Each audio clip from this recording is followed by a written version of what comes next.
School शिक्षा श्रीमान श्याम सुंदर जी गर्ग साहब, स्थानीय विद्यालय के प्रधानाचार्य ओमाराम जी सर, मेरे विद्वान साथियों, विदुषी बहनों और प्यारे छात्र छात्रा, आज ये नवरात्र में प्रतिवर्ष की भांति 4-5 वर्षों से स्थानीय विद्यालय में कन्या पूजन कार्यक्रम रखा जा रहा है।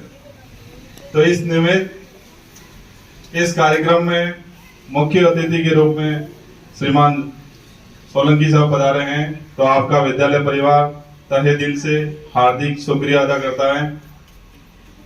आप हमेशा शिक्षा विभाग में स्थानीय होने के नाते रिटायरमेंट के बाद भी समाज सेवा में आपका काफी योगदान रहता है। देखता रहता हूं मैं समाचार पत्रों के माध्यम से। उनके चरण को धोने का कार्यक्रम रखा गया है।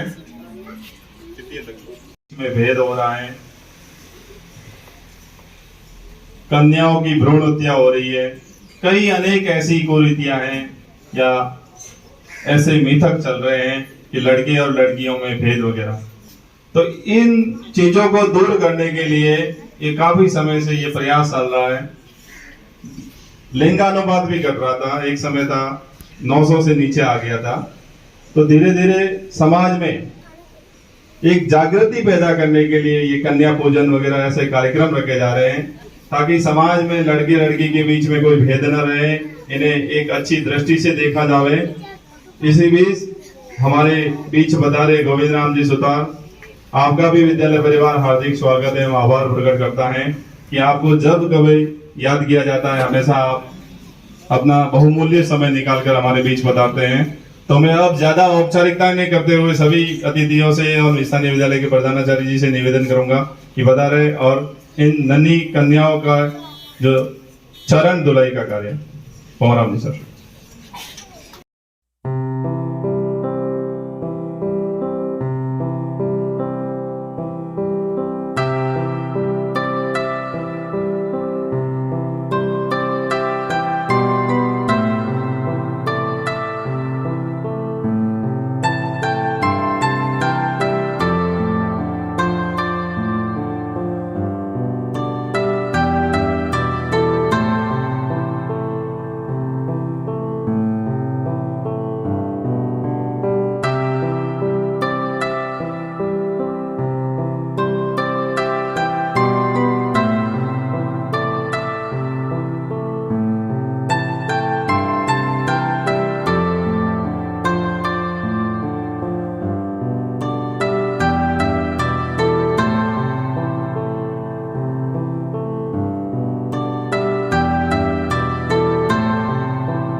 कि बेटा अंश है तो बेटी वंश है, बेटा तन है तो बेटी मन है, बेटा मान है तो बेटी स्वाभिमान, बेटी पूजा है, बेटा दवा है तो बेटी दुआ है, और बेटा बाप है तो बेटी मेरी माँ है। बहुत ही शानदार कवि ने लिखा है।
जमाने में नाम है आजादी।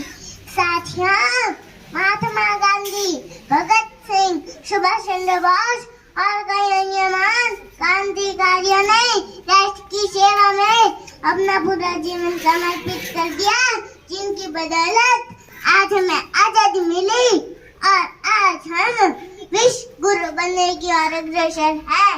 लेकिन मित्रों, अब हमें खुद से पूछना है कि हम आने वाली पीढ़ियों को क्या देने वाले हैं। नई तकनीक, नई सोच, नई ऊर्जा के साथ भारत को एक विकसित राष्ट्र बना सकते हैं। इसके लिए मेहनत, ईमानदारी, राष्ट्र के लिए कुछ त्याग करना होगा। जो भरा नहीं है भावों से, वह तुम्हें रिश्ता नहीं, जो हृदय नहीं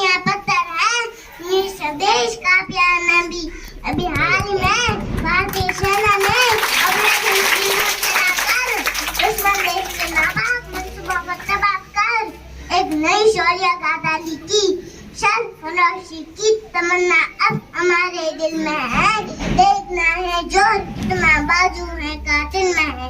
जय हिंद।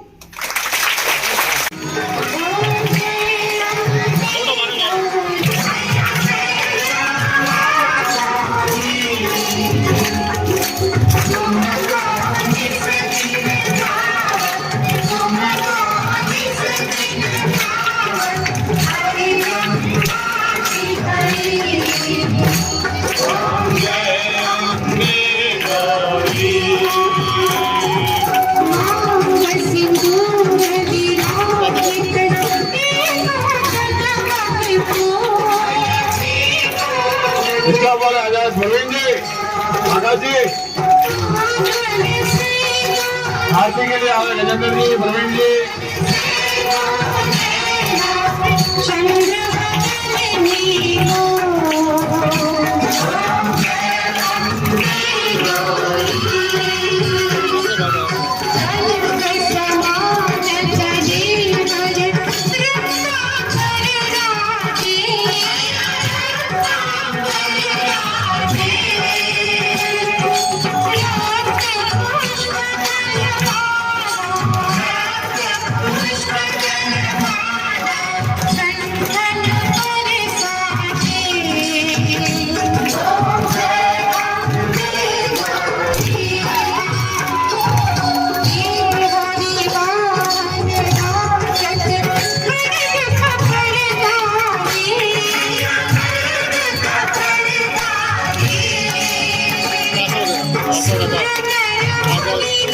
थोड़ी बजाते हैं, ऐसे बैठो ना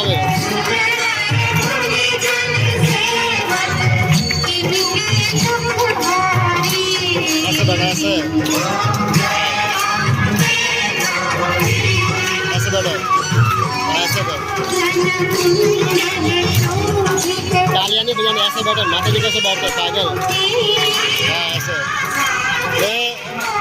ऐसे बैठो। बस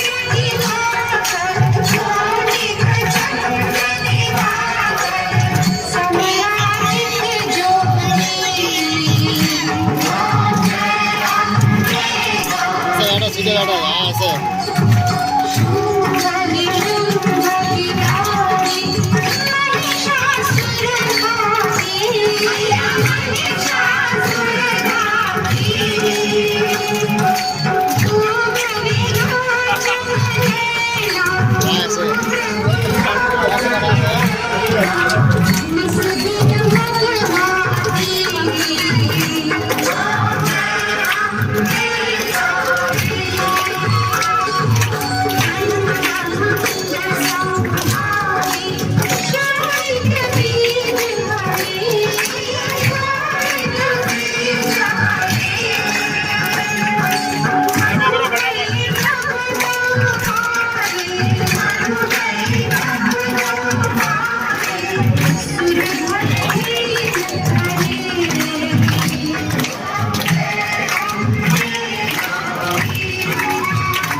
ऐसे बैठो, हाँ ऐसे बैठो।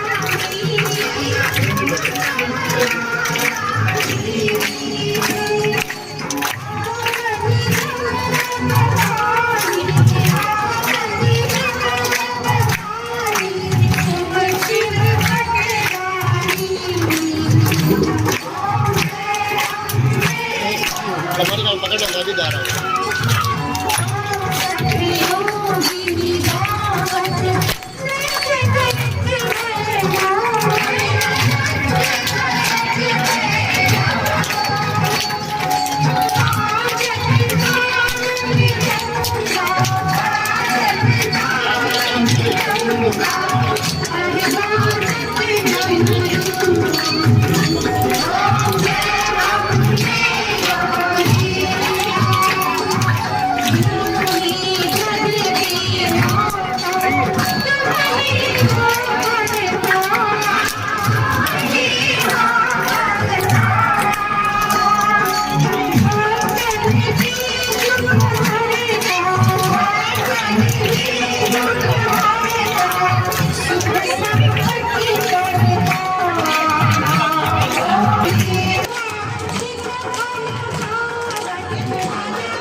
श्रीमान सोलंकी साहब से अनुरोध करूंगा कि आप इन बालिकाओं को आशीर्वाद स्वरूप 2 शब्द कहें। श्रीमान सोलंकी साहब।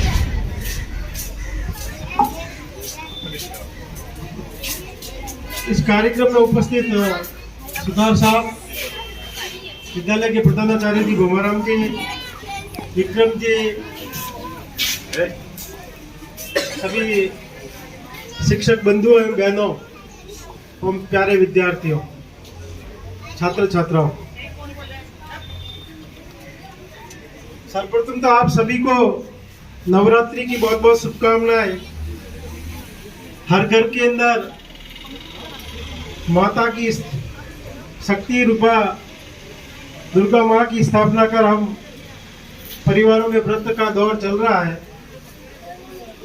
परिवारों में, घरों में 9वें दिन कन्याओं को बुलाकर पूजन किया जाता है। ये कोई नई परंपरा नहीं है, सनातन है, प्राचीन काल से चली आ रही है। नवरात्रि के समय शक्ति की आराधना की जाती है और शक्ति की आराधना के साथ साथ जब पूर्णाहुति होती है तो कन्याओं को शक्ति के रूप में, सरस्वती के रूप में, लक्ष्मी के रूप में पूजा कर हम व्रत का उद्यापन करते हैं। विद्यालय जीवन के अंदर और विशेष रूप से जो कन्या पूजन की परंपरा प्रारंभ हुई है वो जालोर जिले से ही हुई है। विगत 11 वर्षों से ये कन्या पूजन कार्यक्रम जालोर से शुरू होकर पूरे राजस्थान में और यहाँ तक कि दूसरे राज्यों के अंदर भी इस नवरात्रि के समय में कन्याओं का पूजन किया जाता है। और इसके पीछे जो सोच थी कि बाल्यकाल में विद्यार्थी जीवन के अंदर ही जो मातृशक्ति के रूप में है, शक्ति रूपा जो हमारी बहनें हैं, बेटियां हैं, उनके प्रति सम्मान की भावना है। हमारी जो सनातन संस्कृति है उसमें नारी शक्ति का बड़ा योगदान है और वो हमेशा से ही पूजित रही है। संस्कृत में एक श्लोक है, यत्र नार्यस्तु पूज्यन्ते रमन्ते तत्र देवता। रामायण काल का ले लीजिए। रामायण काल के अंदर जब भगवान राम ने लंका पर विजय प्राप्त कर ली, रावण का वध कर दिया और रावण का वध करने के बाद वो तत्काल वहां से रवाना होकर अयोध्या लौटना चाह रहे थे। तो उस समय राज्याभिषेक नए विभीषण को राजा बनाया तो विभीषण को कहा गया, विभीषण ने भगवान राम से कहा कि अभी तो आपने रावण पर विजय कराया जी, थोड़े दिन आराम कीजिए, मनोरंजन कीजिए, यहीं पे रुकिए। लेकिन उन्होंने उसी समय कहा, लक्ष्मण ने भी कहा कि ठीक है भैया रुक जाते हैं, अभी थके हुए हैं, बड़ा भयावह दृश्य रहा, कितना हमने कठिनाइयां झेली है, उसके बाद हमने विजय श्री प्राप्त की है, तो थोड़े दिन हम आराम करते हैं। तो उस समय भगवान राम ने कहा, अपि स्वर्णमयी लंका में न रोचते लक्ष्मण जननी जन्म भूमि स्वर्गादपि गरीयसी। हे लक्ष्मण, ये सोने की लंका है, मुझे अधिक रुचिकर या पसंद नहीं है कि जननी और जन्मभूमि है वो स्वर्ग से भी बढ़कर है। जो माँ है, माँ का रूप है, वो हमेशा स्वर्ग से भी बढ़कर है। माँ हमेशा पूजित रही है। और भारतीय संस्कृति के अंदर तो ये भी है कि मातृवत परदारेषु, माँ के समान जो जितनी भी पराई स्त्री है वो माँ के समान के रूप में पूजाती है। तो बाल्यकाल से ही विद्यार्थियों के अंदर अपने छोटे भाइयों के प्रति इस प्रकार की मातृशक्ति के रूप में बहनों के प्रति जो सम्मान का भाव प्रदर्शित हो, जो संस्कार बाल्यकाल में विद्यार्थी काल के अंदर जो अंकुरित होते हैं वो जीवन भर स्थायी रहते हैं, सुदृढ़ रहते हैं। जो भी बालिकाओं, जिन बालकों के द्वारा और घरों के अंदर मातृशक्ति की पूजा की जा रही है, वो व्यक्ति कभी भी नारी के प्रति असम्मान की भावना नहीं रखेगा, वो किसी प्रकार का दुष्कर्म के अंदर शामिल नहीं होगा, बलात्कार के प्रति इस प्रकार के जो कार्य होते हैं, दुष्कर्म के कार्य, छेड़खानी के काम है, उसमें कभी भी सम्मिलित नहीं होगा। तो मेरा मानना है कि विद्यालय काल के अंदर जो ये कन्या पूजन का जो परंपरा चली है वो वास्तव में एक बहुत बड़ा एक संस्कार का माध्यम बना है। विद्यार्थियों के अंदर मातृशक्ति के प्रति सम्मान की भावना यहीं से प्रस्फुटित होगी और फिर वो पौधे के रूप में और भविष्य में जब बड़ा उपयोगी नागरिक बनेगा, जहाँ कहीं भी नारी के प्रति अपराध हो रहा है तो उसका वो विरोध करने के लिए रहेगा।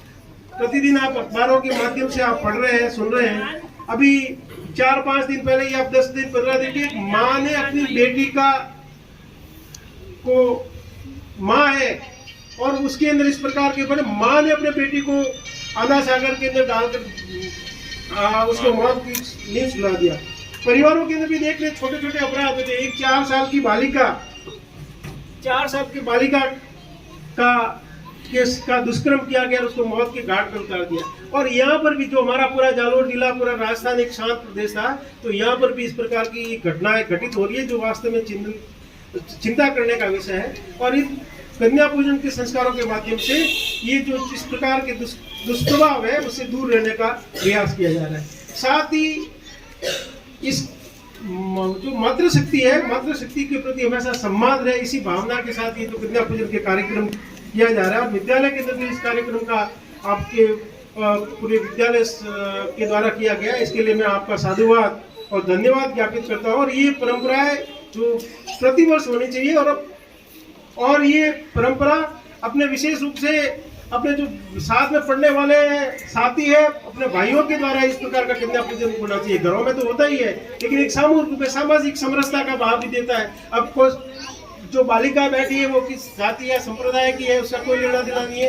एक भाव क्या है कि इस मातृ शक्ति के प्रति, माँ के प्रति, या ये जो कन्या है, कन्याओं के प्रति सम्मान के भाव वो संस्कार के रूप में हमको मिल रहे हैं। तो एक बार मैं पुनः आप सभी का और विद्यालय परिवार का, विशेषकर गोमन राम जी का मैं साधुवाद ज्ञापित करूंगा कि उन्होंने इस अवसर पर मुझे आमंत्रित किया और यहाँ पर आप सबसे रूबरू होने का अवसर दिया।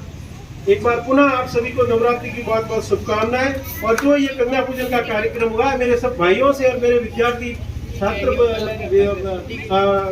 है जो भाई है वो इस संस्कार को जीवन में उतारेंगे और हमेशा मातृशक्ति के प्रति सम्मान का भाव प्रदर्शित मन में विचार करेंगे। और जब कहीं भी इस प्रकार की बात होगी तो उसको आगे आकर माताओं के सम्मान के लिए कार्य करेंगे। इसी भावना के साथ मैं अपने 4 शब्द समाप्त करता हूँ। जय हिंद। खूब साधुवाद सोलंकी साहब का। बहुत ही शानदार संस्कार के बारे में आपने हमें आशीर्वाद के रूप में ये शब्द कहे। अंत में मैं बोमाराम जी सर से अनुरोध करूंगा कि आप धन्यवाद ज्ञापित करते हुए इस कार्यक्रम के समापन की घोषणा करा दें। श्रीमान बोमाराम जी सर।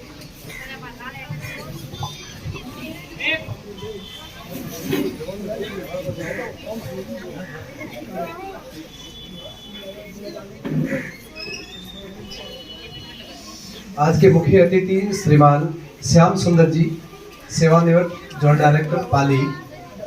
हमारे सामने रहने वाले गोविंद जी, सुधार, भामाशा। विद्यालय को जब भी जरूरत पड़ती है आप हमेशा तैयार रहते हैं। वो विक्रम जी मेरे मित्र भी हैं और परिचित भी है, उनका भी स्वागत है। विद्वान साथियों, विदुषी बहनों और छात्र छात्राओं जो बाहर बैठे हैं, अभिभावक जो अपने बच्चों को लेके आए, उन सब का विद्यालय परिवार हृदय की अनंत गहराइयों से हार्दिक स्वागत अभिनंदन करता है। हर वर्ष हम अपने विद्यालय में कन्या पूजन का कार्यक्रम आयोजित करते हैं। इस साल भी हम कर रहे हैं, लेकिन अभी अपने छुट्टियां कल से पड़ने वाली है, तो बैठे बैठे विचार आया। मैंने मोनिका मैडम से बात की, सूरज मैडम से बात की, सुबिया मैडम से बात की, थोड़ी सी बात निकाल दी मुकेश जी और प्रवीण जी को। ठीक है, अपना कार्यक्रम हो जाएगा और बढ़िया व्यवस्थित हो जाएगा। 10 मिनट के अंदर प्लानिंग बन गई और अपना कार्यक्रम जो था उससे भी बढ़िया रहा और सबने सहयोग किया। ऐसा भी एक भी स्थानीय विद्यालय का कार्मिक था नहीं था जिसने इसमें सहयोग नहीं किया।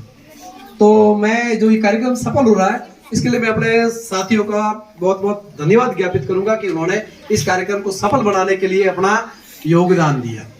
कन्या पूजन अपने जालोर जिले से शुरू हुआ है और जालोर जिले से जाकर पूरे राजस्थान क्षेत्र में इसका एक अपने राजस्थान क्षेत्र का पूरा ग्रुप बना हुआ है।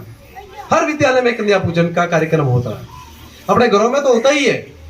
और घरों में कैसा होता है, घरों में अपने आसपास की जो छोटी बच्चियां होती है उनको लाते हैं, अपने समाज की लाते हैं और उनका पूजन करते और चले जाते हैं। एक संगठन है जिसके 100 साल पूरे हो रहे हैं, उसका नाम है राष्ट्रीय स्वयंसेवक संघ। और संघ के कार्यकर्ता इस कन्या पूजन का कार्यक्रम अपने घरों में करवाते हैं। और घरों में करवाने का हेतु उसके बाद भी विशेष बात देखिए, वो अपने आसपास की, अपने समाज की बेटियों को नहीं लाते, वो उन बेटियों को लाते हैं जिनको अपन अछूत मानते हैं या उनको अपने घर में अगर आते हैं तो उनको बाहर से पानी पिलाकर भेजते हैं। तो उनको दलित या सामान्य परिवार या ऐसे जोगी या देवासी या जो ऐसे अपने मानते हैं ना, पिछली बार मैंने जैसे कराया था तो हमारे घर में उनको बुलाया था, ये जो जोगी मांगने आते हैं ना, उनकी बच्चियों को मैं लेके आया। स्कूल में गया तो गुरुजी को कहा, मैंने कहा उन बच्चियों को भेजो जो अपन मानते हैं अपने घरों में नहीं आती। तो उन्होंने कहा आपके घर में चल जाएगा, मेरे को चलेगा। तो उन बच्चियों को लाया, मेरी इस धर्मपत्नी के हाथों से उनके पैर धुलवाए, और जो हमारे घर में जिस थाली में हम खाना खाते हैं उसी थाली में खाना खिलाया, और उनकी थालियां मेरी धर्मपत्नी और मैंने दोनों मिलकर साफ की। तो समाज में ये समरसता बढ़नी चाहिए। हम केवल रीत का रायता करें, आज के दिन हम कन्याओं का पूजन करें और व्यवहार में अपने कन्या पूजन वाली बात नहीं हो। तो ये देवियां है, ये शक्ति स्वरूपा है। अपने समाज में जितने भी देवी देवता है उसमें सबसे पहले अपना कोई भी धार्मिक अनुष्ठान हो तो सबसे पहले महिला होना जरूरी है। अगर महिला साथ में नहीं है तो वो धार्मिक अनुष्ठान पूरा ही नहीं होता। जैसे भाई साहब ने बताया ना, यत्र नारी तु पूजन्ते तत्र रमन्ते देवता, ये मनुस्मृति का श्लोक है। तो लगभग 2000 वर्ष पुराना ये श्लोक, ये मनुस्मृति है, उसमें से लिया गया। तो हमारी संस्कृति में महिलाओं का विशेष स्थान है। अपन बात करते हैं कि दूसरी संस्कृति या दूसरे की बात करें तो वहां तो 1947 से पहले वोट देने का अधिकार भी नहीं था। और कई जगह तो ऐसा है, कई संस्कृतियों में ऐसा है कि महिला को अगर वो गवाही देती है तो उसकी गवाही एक पुरुष और 2 महिलाओं की गवाही के बराबर मानी जाती है। तो अपने समाज में महिलाओं का इतना उच्च स्थान है, लेकिन काल और परिस्थिति के कारण आज महिलाओं की स्थिति दयनीय हो गई है। हम महिलाओं का पूजन करने की या बालिका पूजन करने की आवश्यकता अपने को तब महसूस होती है जब हम अखबारों में ऐसी खबरें सुनते हैं जो सुनकर अपन यहाँ बता भी नहीं सकते। तो अपनी बेटियों को केवल अपने इंस्टाग्राम पर वीडियो बनाने के लिए, डांस करने के लिए उसका डांस मत बनाओ, उसको डांसर मत बनाओ, उनको दो हाथ में लाठी दो, उसको मजबूत बनाओ कि सामने वाला उसके ऊपर आक्रमण करे तो ऐसी खींच के मारे कि वो दोबारा 4 बार सोचे। तो अपनी बेटियों को कमजोर नहीं बनाना, अपनी बेटियों को शेरनिया बनाया, दुर्गा बनाना, माँ काली बनाओगे तो ये जो अपने को दूषित वातावरण दिख रहा है वो दूषित वातावरण देखने को नहीं मिलेगा। और आदमी की तुलना में मैं मानता हूं कि औरतें हिम्मत में, साहस में हर जगह तेज होती है। तो कन्या पूजन मनाने का यही हेतु है कि समाज में एक दिन मनाकर अपने इतिश्री नहीं करे, साल भर जहां पर भी माता बहन है उनका सम्मान करे, उनको तिरस्कार की दृष्टि से नहीं देखकर सम्मान की दृष्टि से देखेंगे तो ये अपना कन्या पूजन मनाना ये उचित होगा। अभी श्याम जी भाई साहब ने बताया कि ये जो 11वीं 12वीं में बच्चे पढ़ते हैं उनके हाथों से इन बहनों का शरण स्पर्श या शरण धुलवाए तो कुल मिलाकर उनके अंदर भी भाव आए कि हमारी बहनें हैं, माता के समान है, बहन के समान है, तो उनके अंदर भी थोड़ा अच्छा भाव आए। तो इन्होंने एक नई पहल करवाई, तो इसके लिए भी ये साधुवाद के पात्र हैं। आप सब ने भाई साहब से निवेदन और विक्रम जी अपना अमूल्य समय निकालकर इस विद्यालय में आए और इस कार्यक्रम को सफल बनाया, इसलिए विद्यालय परिवार आपका बहुत बहुत धन्यवाद, आभार प्रकट करता है। जब भी आपको भविष्य में बुलाया जाए जरूर पधारना, आप ही का विद्यालय है। बाकी सबको धन्यवाद। जय हिंद, जय भारत।